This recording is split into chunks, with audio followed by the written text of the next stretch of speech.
Makeup for a lot of us is a way of life and has been for centuries. Here at this cosmetic company, quality and biological control go a long way into making these products safe for us to use.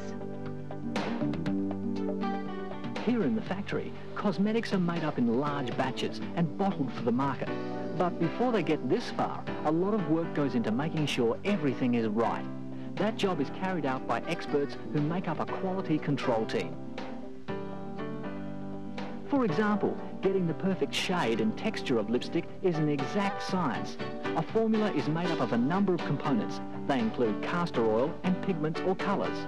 All the ingredients are mixed in a large kettle and then heated and poured into these moulds for testing. Once they've cooled down, the lipsticks are rubbed onto the skin to make sure they stay the right shade.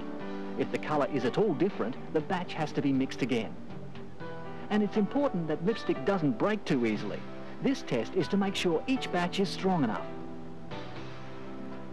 When all the tests are completed, the new batch is poured into lipstick containers and sent to the shops ready for sale.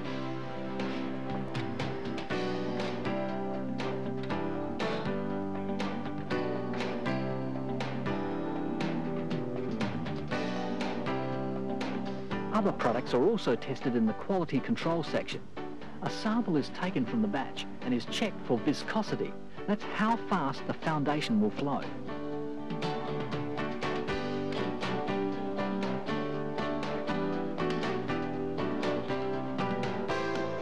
This is another test, checking the pH balance to make sure the foundation is not too acidic or too alkaline.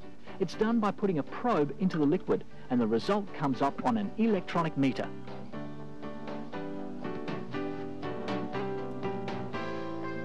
So Janice, what do you actually do? Well, I test all of our products for microorganisms.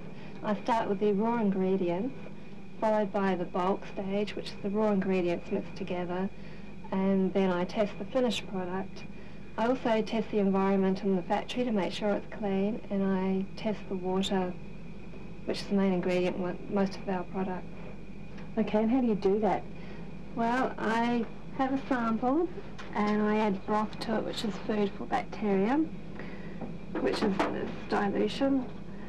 Then I will take a portion of this broth and plate it onto some agar, which is more food for the bacteria.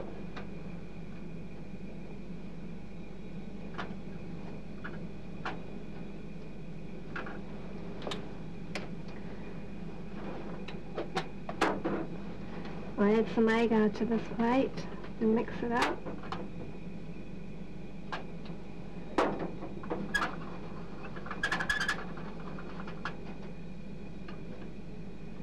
And I just spread it over this plate on the surface.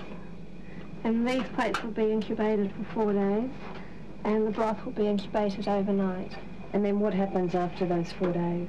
After 4 days, I read the plates to see if anything's grown. And if something's grown, then I'll retest the product again.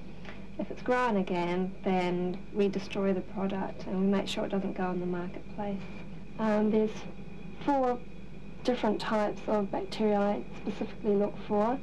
They can cause an adverse effect on the skin, can cause an irritation, and they can cause the product to break down, curdle, separate. I also look for mould, and we do a total plate count as well.